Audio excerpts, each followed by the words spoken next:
I've had a lot of people asking me more about the lighting setup that I use, the actual technical information. So while I'm doing that with the dogs, I'm going to show you a little bit about that technical information. Hello. So first job we're going to do is set up the lighting for it, and I'm going to use a two lighting system today. I'm going to use the AD600, which is that big light. We're going to use that on the Octabox, and I'm going to use one of the small AD200s as a beauty dish from above. So we've got our main light from the front, beauty dish from above. As you can see again, the sun is beating down as it's the middle of the day in Spain. It's about 90 degrees, so we've got a really, really hot sun. I'm shooting with the sun slightly behind. It's right above, but it's also slightly behind, and I'm going to try and overpower that sun using the lights. I'm going to take my exposure from the background, so expose everything for the background for the ambient light, and then try and match everything up with the flash a little later on. So first job, let's get that AD600 out. Boiling hot weather today, and I've been told that these lights die quite quickly in the hot weather, so it's going to be interesting to find that out. I read that on a forum last night. I've never experienced it, but we'll give it a little test today. I've got this AD600 as low as I can to the floor, as low as my tripod's going to let me, because obviously I just want to light that dog from its own level, just slightly above, and then we'll go with the beauty dish more from above. Got my Octabox, which, as we know, is very quick and simple to set up. This is a rolly Octabox, but there's a rapid box. There are many of these available. I'm going to take off the grid today. I want to power as much light as possible directly onto that dog. And every time I use this system, really, I'm amazed by it. It's quick, it's simple, it's so portable. You're ready within a couple of minutes, and it does a brilliant job. So I've got my leg of the tripod pointing forward. That's going to take the weight of the Octabox, so it's not going to tip forward. We haven't got any breeze today, so I'm not going to weight it down with any bags or anything. Next stand I'm going to set up is for my AD200. That's going to have a beauty dish on, and I'm going to get that going up from above. Here we've got a little beauty dish. It's about 14-16 inches. That just goes onto the AD200. And I'm going to bring this right up, so we're looking down.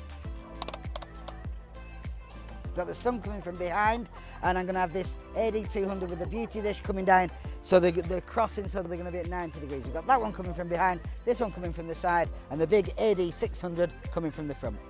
So we've got our AD200 coming from this side, we've got the sun lighting from the back side over that side, and here we've got the AD600 that's going to give us a big blast from the front. Got a little area here that I'm going to shoot with the dogs. I'm planning to use a 16mm on this. It might be better actually using a longer lens and blurring some of this background, but we'll see how we go with it. So the lights are set. I'm just going to check that background exposure, then we'll marry up these lights, and then we'll get going with the dogs. I want to be shooting around f8. F8 is going to give me a nice depth of field there, so I can get the nose sharp, I can get the eyes sharp, and then hopefully that's all we need for the picture. We might get a little bit of background blur at f8 as well, but we are quite close to the background today, so that might stay in focus. So it's about 125 at f8. I'd like to be a little bit faster than that. I'm going to be going really a little faster than 125, so I'm going to put it at about 160. In fact, we'll go to 200. That gives us a nice exposure on the background. It's a little bit underexposed, if anything, so I can bring that up later in Photoshop if I want to. I'd rather be under than over. I just noticed that I'm shooting still on high continuous. I'm going to turn that to single shooting. And I'm going to put my focus on one shot so that I can lock it in on that eye and just take one shot. Turn this up and let's see where we go with it. Now we are a little bit hot down on this right hand side, so I'm just going to turn that down just a touch on that main light. It's a lot more even. We'll know more when we get down with the dog, and we'll see what happens. Now I know there'll be a lot of photographers out there screaming at me now for not using light meters, flash meters. To be honest, I know what the sun's doing out here. I haven't used a flash meter since the 1990s. I was a press photographer. I used to go out, we'd be run and gun. We didn't have any in-camera metering. Everything had to be done on the fly using our eye. We could look through and maybe adjust from there, but you got a good sense of what the lighting was. And I'm out here most days. The Spanish sun is pretty accurate. I know what my settings are. If you do feel more comfortable with a light meter and flash meter, use it. So we've only got about 20 minutes here. We've got about 5 or 6 dogs lined up. We're going to shoot them as quickly as we can, and we'll see what we can do, see if we can find them a home, get some interest online.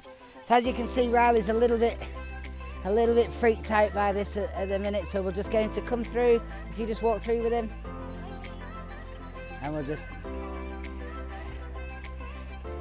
There we go. Okay, perfect.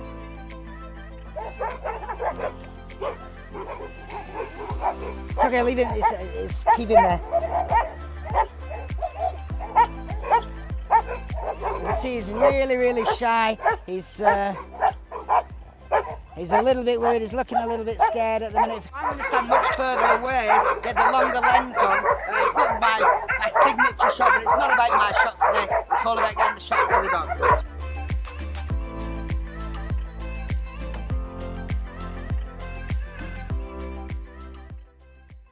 A little further away, I think we got the shot. We did the best we can. He's a very nervous dog. So we're going to turn that power up, move the AD600 away. The dog's again a little bit freaked out. The beauty dish is still a little bit higher. We've turned the power up a little bit. Hopefully it's just a little bit less daunting for the dogs. Classed as dangerous, but he's one of the softer ones.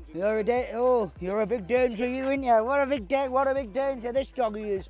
Oh, what a big danger, ain't you? Oh. Yeah.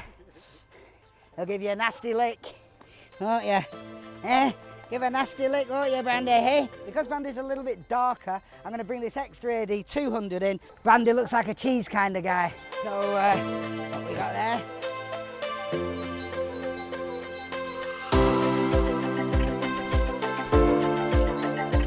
So we're just changing the setup ever so slightly. I'm going to get the dogs coming through that little gap there.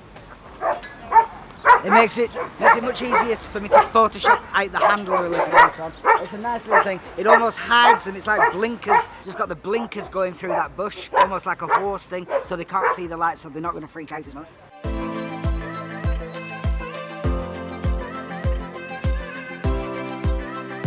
Okay, so we're going to take a photograph of Samba now. Samba's a mum. She's coming with how many puppies, Dave? She had 6. She had 6 puppies. There's 2 left. 4 have already left. There's 2 left, but they've been rehomed. They've been adopted. They're just waiting to leave. So Samba's going to be left all by herself. She's had a kid. She's done her mum's duty. She deserves her own little home now.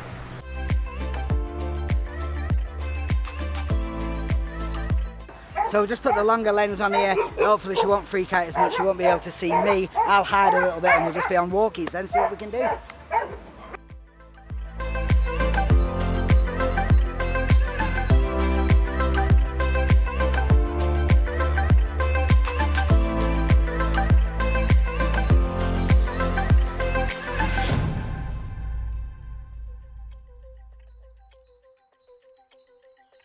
So we're about to photograph Annie. We've got the settings on the AD600, that's at a 1/4 power, and we've got the beauty dish and the little dome dish on the bottom at an 1/8 of power. Let's see how we win it.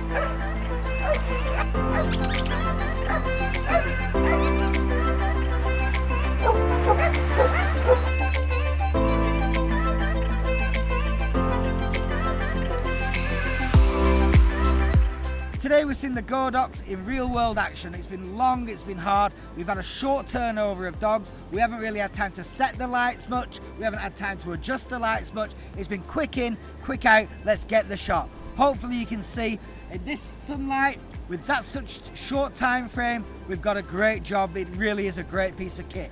If you're interested in buying them, I've got some links below to all your local Amazon dealers. If there's any tips and tricks that you want to see, leave a comment and I'll see if we can cover those.